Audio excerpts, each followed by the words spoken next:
나눌 하나님 말씀은 디모데전서 1장 12절에서 20절 말씀입니다. 이 시간 함께 나눌 하나님 말씀은 디모데전서 1장 12절에서 20절 말씀입니다. 우리 다 함께 한 목소리로 봉독하겠습니다. 나를 능하게 하신 그리스도 예수 우리 주께 내가 감사함은 나를 충성되이 여겨 내게 직분을 맡기심이니 내가 전에는 비방자요 박해자요 폭행자였으나 도리어 긍휼을 입은 것은 내가 믿지 아니할 때에 알지 못하고 행하였음이라. 우리 주의 은혜가 그리스도 예수 안에 있는 믿음과 사랑과 함께 넘치도록 풍성하였도다. 믿보다 모든 사람이 받을 만한 이 말이요 그리스도 예수께서 죄인을 구원하시려고 세상에 임하셨다 하였도다. 죄인 중에 내가 괴순이라. 그러나 내가 긍휼을 입은 까닭은 예수 그리스도께서 내게 먼저 일체 오래 참으심을 보이사 후에 주를 믿어 영생 얻는 자들에게 본이 되게 하려 하심이라. 영원하신 왕 곧 썩지 아니하고 보이지 아니하고 홀로 하나이신 하나님께 존귀와 영광이 영원 무궁하도록 있을지어다. 아멘. 아들 디모데야, 내가 내게 이 교훈으로서 명하노니 전에 너를 지도한 예언을 따라 그것으로 선한 싸움을 싸우며 믿음과 착한 양심을 따라 가지라. 어떤 이들은 이 양심을 버렸고 그 믿음에 관하여는 파선하였느니라. 그 가운데 후메네오와 알렉산더가 있으니 내가 사탄에게 내준 것은 그들로 훈계를 받아 신성을 모독하지 못하게 하려 함이라. 아멘. 이 디모데 전서는 이 사도 바울이 목회 사역을 감당하고 있는 디모데에게 보냈던 개인적인 권면과 위로가 담겨 있는 편지입니다. 이 디모데는 혼혈인입니다. 헬라인 아버지 그리고 유대인인 어머니 밑에서 태어난 혼혈인입니다. 그리고 사도행전 16장에 나오는데 그때 이 사도 바울에게 전도를 받고 또 믿음이 좋아져서 교회의 리더가 되었던 그런 사람입니다.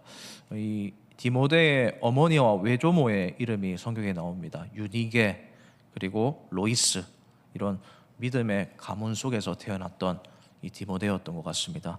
그리고 이 디모데는 지금 에베소라는 곳에 남겨져서 이 목회를 감당하고 있습니다. 그 목회를 잘 감당할 수 있도록 사도 바울이 뒤에서 격려를 하고 위로하는 내용들이 여기에 적혀 있습니다. 이 에베소라는 교회는 사역하기가 쉬운 환경은 아니었던 것 같습니다. 보면 여러 가지 직분에 대한 이야기들, 그리고 성도로서의 책무에 대한 이야기들, 그리고 그런 사람들을 목회자가 어떻게 대해야 하는지에 대한 이야기들도 있지만 중점적으로 에베소서를 보면 거짓 교사들이 굉장히 많았던 것 같습니다. 그래서 이단들 그리고 다른 복음을 전하는 사람들이 있었기 때문에 이 사도 바울이 전했던 목회했던 그 말씀의 진리와 좀 상반된 이야기들을 많이 했던 상황에서 디모데가 사도 바울 대신에 지금 파송을 받아서 에베소 교회를 사역하고 있었습니다. 그래서 오늘 본문에도 보면 20절에 후메네오와 알렉산더라는 사람이 등장합니다.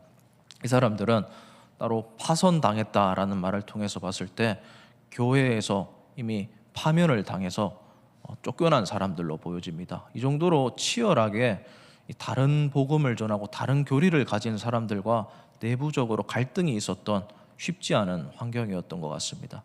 원래 이 사역을 할 때 제일 힘든 것이 사람이지 않습니까? 그런데 성격이 다를 수도 있고 조금 성향이 다른 것도 힘들게 하겠지만 전혀 다른 진리를 믿고 있는 사람들과 동력을 한다는 것은 굉장히 괴로운 일입니다. 그래서 이런 사람들이 에베소 교회에 많았다, 이것을 기억하면서 이 사도 바울이 디모데를 얼마나 안쓰러워하면서 이 편지를 보냈는가 생각하면서 이 디모데 전서 그리고 4년 후에 쓰인 디모데 후서를 읽어볼 필요가 있습니다. 일단 오늘 말씀을 보면 12절에 이렇게 디모데에게 이야기합니다. 사도 바울이 나를 능하게 하신 그리스도 예수 우리 주께 내가 감사한다라고 말씀을 하고 있습니다. 이 사도 바울의 개인의 고백을 디모데에게 전하고 있는 겁니다. 나를 능하게 하신 분이 예수님이다라는 거예요. 이 사도 바울이 선교를 감당하면서 교회를 세워가면서 깨달은 바가 이것이었습니다. 이 사명을 감당하고 사역을 감당할 수 있었던 것은 내 힘으로 한 것이 아니라 주님께서 나를 능하게 하셨기 때문에 내가 감당할 수 있었다라고 고백하고 있는 것입니다. 이것은 주님이 힘주셨다라는 거죠. 사명을 감당할 수 있는 능력을 주님께서 부어주셨기 때문에 내가 지금도 하고 있고 지금까지 여기까지 왔다라고 말하고 있는 겁니다. 이 말을 디모데에게 하는 이유는 디모데가 이 말을 들어야 하기 때문에 그렇습니다. 디모데가 에베소라는 치열한 영적인 전쟁이 벌어지는 그 전쟁터에서 사역을 할 수 있는 것도 디모데 스스로 할 수 있는 게 아니라 주님께서 능하게 하시기 때문에, 능을 주시기 때문에 감당할 수 있는 것이다, 그렇게 격려하고 있다라는 것입니다. 사랑하는 성도님 여러분, 우리도 마찬가지입니다. 우리가 주님의 일을 할 때 주님이 능하게 하시는 분인 줄로 믿으시길 바랍니다. 그 일을 감당하게 하십니다. 그리고 감당할 만하니까 주님이 맡겨주신 거예요.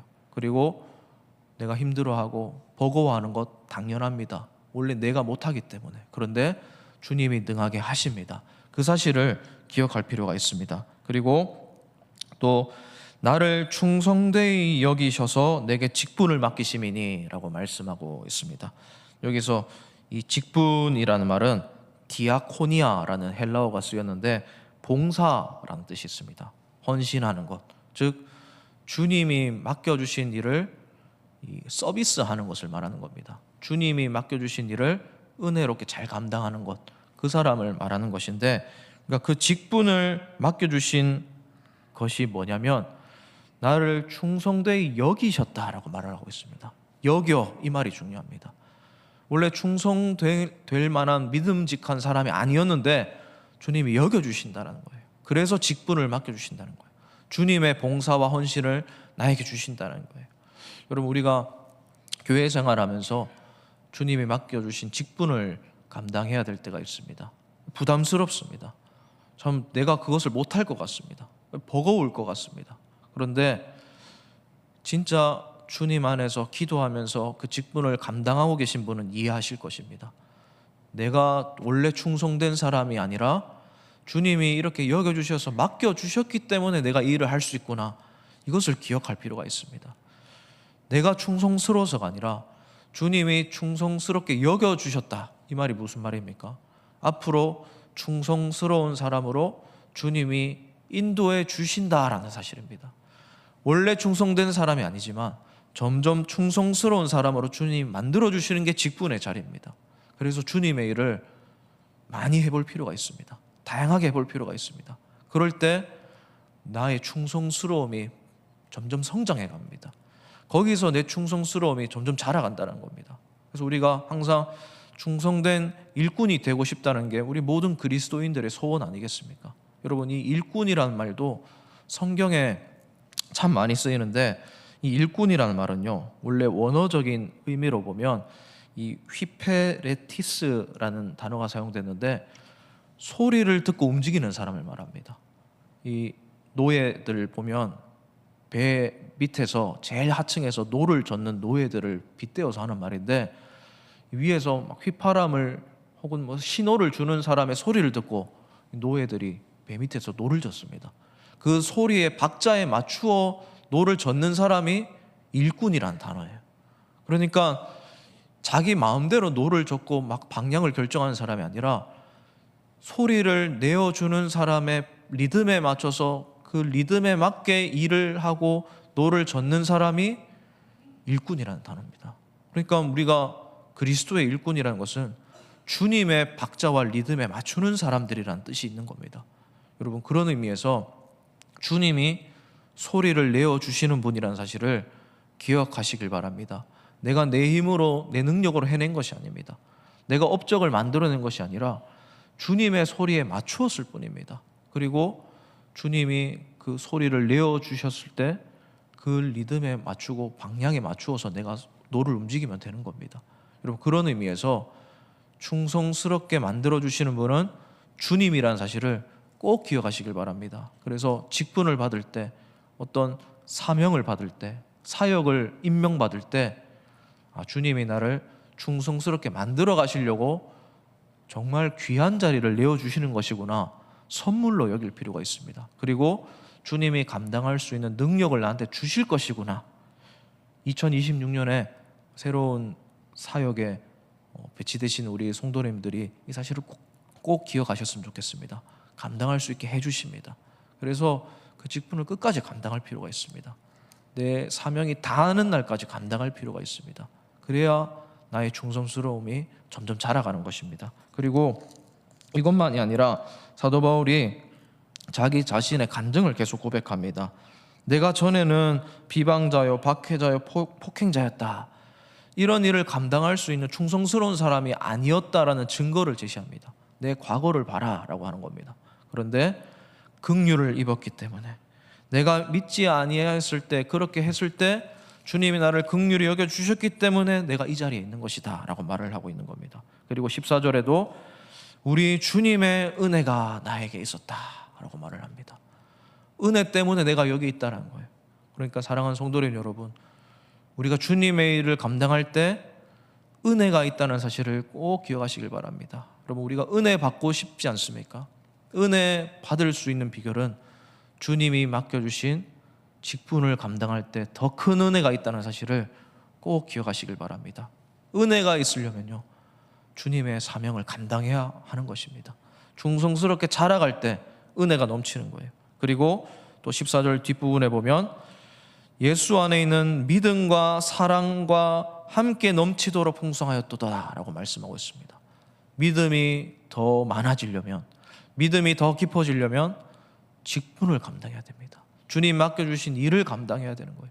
사도 바울이 디모데에게 이 사실을 말하고 있는 거예요. 에베소 교회에서 사역하는 거 힘들지, 그 이단들과 싸우고 논쟁하는 거 힘들지. 그런데 주님이 너 믿음 자라게 하시려고 그렇게 하시는 거야. 쉬운 게 아니야. 원래 평화로운 휴전선이 아니야. 거기는 원래 전쟁터야. 주님의 일을 하는 거는 원래 싸우는 거야. 그러면서 말을 하고 있는 거예요.